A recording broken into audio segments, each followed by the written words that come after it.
Hello everyone, welcome back to my another mini blogs. তো কেমন আছো তোমরা সবাই? আশা করি সবাই ভালো আছো আর আমিও ভালো আছি। তো চলো দেরি না করে আজকের ব্লগটা স্টার্ট করি।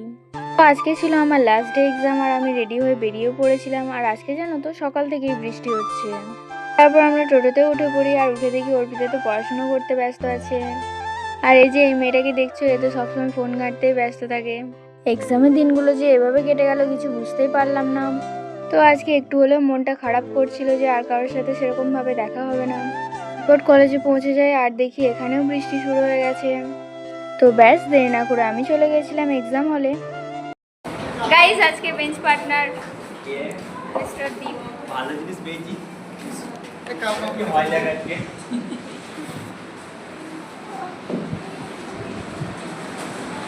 তো এক্সাম কমপ্লিট করে বাইরে এসে দেখি এখনো বৃষ্টি থামেনি।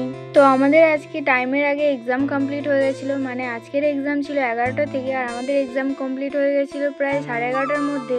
দেখতে দেখতে আমাদের কলেজ লাইফটাও এভাবে শেষ হয়ে গেল। জানো তো সকাল থেকে যেহেতু বৃষ্টি হচ্ছে তাই কলেজের মধ্যে না খুব জল জমে গেছিল। আমাদের ছোট্ট নদীটাও এভাবেই ক্রস করতে হয়েছিল। তো তারপর আবার কি সবাইকে একটু টাটাও করে দিয়েছিলাম। এখানে তো সৌরভ আজকে সবাইকে চকলেটও খাইয়েছিল ওর শার্টে সাইন করার জন্য। ব্যাস চকলেটটা শেষ করে ঝটপট চলে আসছিলাম বাড়ি। আজকে না এই বৃষ্টি ভেজা বোলপুরটা দেখতে ভীষণ সুন্দর লাগছিল। তো এদিকে বৃষ্টি হবে আর আমরা গান শুনবো না, এটা তো কখনোই হয় না। তো ব্যাস দেরি না করে আমরাও একটু গান শুনে নিয়ে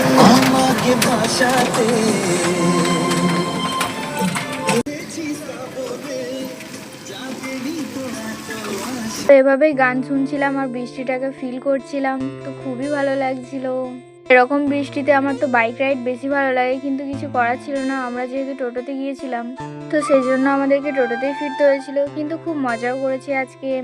এক্সাম শেষ বলে যতটা না ভালো লাগছিল তার থেকে বেশি মন খারাপ হচ্ছিল।